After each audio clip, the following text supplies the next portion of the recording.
Today, we've got a few presentations. Before we go on to same-sex marriage, I'm going to give you a more political science background. And the most important thing that we have to start with is this, going back and looking at the study of comparative politics. Because in order for us to understand the political system, we have to kind of know exactly what is included, what is excluded, what the rules are, how the structures are sort of created, why the structures are created that way, the processes that are required. Then we can look at the outputs like the same-sex marriage decision. So generally, the way that we do that is to adopt a strategy from comparative politics, and there are other ways to do it, but this is usually the most common way, known as systems analysis. And comparative politics basically says, look, you have to understand the entire system. It's kind of like the ecosystem for the environment, or the atmosphere if you're talking about climate change. So you've got sort of a desire to create a systems level approach. And that systems level approach is holistic, meaning that everything is included, but that you look at each of the composite pieces of that whole individually, so that then you can put it back together and understand. So it allows us to see the similarities and differences, and in integrating the culture, the history, the ideologies, and a deep analysis of everything, and we can then classify, explain, and maybe even predict possible outcomes given what we know about that system. And so what I'm going to do now is I'm going to go through the U.S. system and show you a systems diagram. And we're going to work through each of the composite pieces of this entire holistic systems approach. So the United States, like anywhere else, has to be understood in context, meaning the political environment. Just as if you took your car to the moon and tried to drive it, it wouldn't work. You can't understand the political system unless you understand where it resides, meaning its context, its history, its political philosophy that developed, the design of the original governing system and any revisions that took place, and then the general political culture. And we've already sort of addressed a lot of these issues in ideologies, understanding that the United States is a very individualistic place. That's part of our culture. Freedom is the preeminent value in the United States, and then order and equality compete with freedom, and we have to figure out how much freedom to take away. So again, the political environment in the United States is different than even somewhere so close and similar as Canada. And France is different than Germany, and Denmark is different than Finland. And so we have to understand the context and the uniqueness of that ecosystem, as we often call it, the political environment. Once you do that, you then can start looking at the important ingredients that go into a system. And the most important thing to start with are what we call inputs, but are essentially the ways that those who are being governed have influence on the decisions made in government. In a democracy, voting is the key, the most important, and competitive elections and campaigns are a vital ingredient to having effective input into the workings of government. And that's why voting is such an important sort of issue in American politics. Who gets to vote? How easy should it be to register to vote? How much should the government responsibility for facilitating the vote be changed if we think government is getting in the way of making it easy to vote, or whether or not we should make it easier for people to vote. So voting is probably the single most important input, and it's done through elections, and those elections must provide citizens with real choice.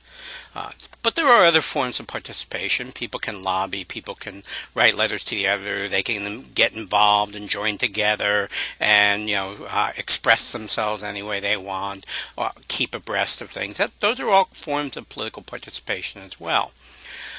Inputs also include those groups that we join in order to sort of team up with others to promote our interests, whether it's the interest group or the political party. Inputs can also include public sentiment, particularly when the public has a very strong view on an issue. It's more likely to have an impact as to what happens next. And of course, mass media, the intermediary between citizen and government in a democracy. And so the mass media are an important input as well. The only way we know things, for the most part, is by seeing through some kind of mass medium what's going on. So the first part of a systems diagram says you got to look at the inputs, because the inputs are the ways that we control the government. Once you do that, I kind of did this backwards, there we go. You then go and you look at the institutions of government, and this is sort of equivalent to the engine of a car. The inputs are essentially the gasoline and the air that you bring into the engine with the gasoline to create the combustion. The institution is the engine itself that creates the power, or basically the bodies of government that then create the public policies. And of course, you probably know that there are 4 major institutions in most political systems. In the United States, these are mostly distinct, although bureaucracy is technically under the executive branch. If you go to Europe, much of Europe, the bureaucracy is very much an independent, but the executive is part of the legislature. A parliamentary system, the executive comes from the legislature. In the presidential system, it comes in an independent selection process that we call an election. So anyway, you have the institutions of government. The legislature writes the laws, the executive implements and enforces the laws, judiciary interprets and referees conflict between either institutions of government or citizens in government. And then, of course, the bureaucracy is in charge with the day-to-day operations of how you turn legislative law into day-to-day public policy. Any of you have dealt with financial aid. The financial aid process is an example of how the bureaucracy has to take a law and then figure out, well, how are you going to sort of implement it? And so the bureaucracy is often seen as a separate institution. In theory, a democracy, you see the arrow there between inputs and institutions, that the stuff that happens in the far left box determines who gets in, at least the legislative and executive, but it can even influence the judiciary and the bureaucracy. And that's why the arrow is pointed in that direction. So now, oh dear, okay, let's pull these up. You have public policy. Public policy are the outputs, which is really what the label should be. I screwed up on that. It should be outputs. Outputs are public policy. And there are several different types of categories and subcategories, but the most commonly used categories are economic policy. We've talked a little bit about that. Domestic policy, often social welfare, environmental policy, education policy, and even in nations other than the United States, often sort of social regulation. For example, I don't remember if I told you about Sweden requires that you actually go through a course and get certified in order to go on a golf course.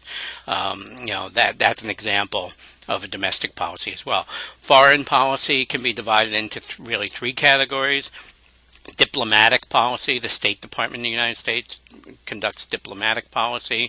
Defense policy, of course, the Pentagon deals with national defense. And then there's now national security policy, which deals with strategic long-term sort of issues related to not just war, not just international security, but also now terrorism.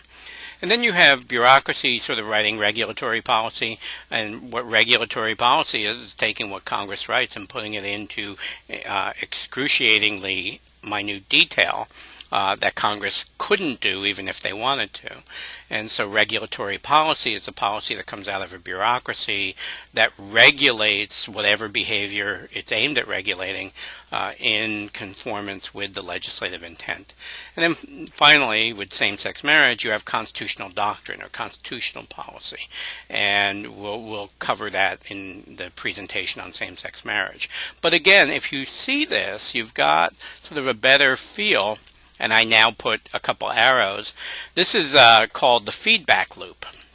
that what happens is citizens, through their activities, either elect or try to influence legislatures, executives, the judiciary, and the bureaucracy, who then in turn write the laws or enforce the laws or interpret the laws or implement the laws. And that policy then elicits a response. Sometimes the policy elicits a response back to people like us, back to the input. Sometimes it goes to institutions. But again, comparative politics tends to take this approach of saying, let's understand that big box first, that big gray box, the political environment, and then we'll go and we'll look at the others, and we'll look at those in detail, and then we'll put all the pieces together, and those arrows represent process. So, that's kind of the way public policy needs to be understood, and we have comparative politics to thank for that. I hope this has been helpful. Let's see. We'll go on to the next presentation.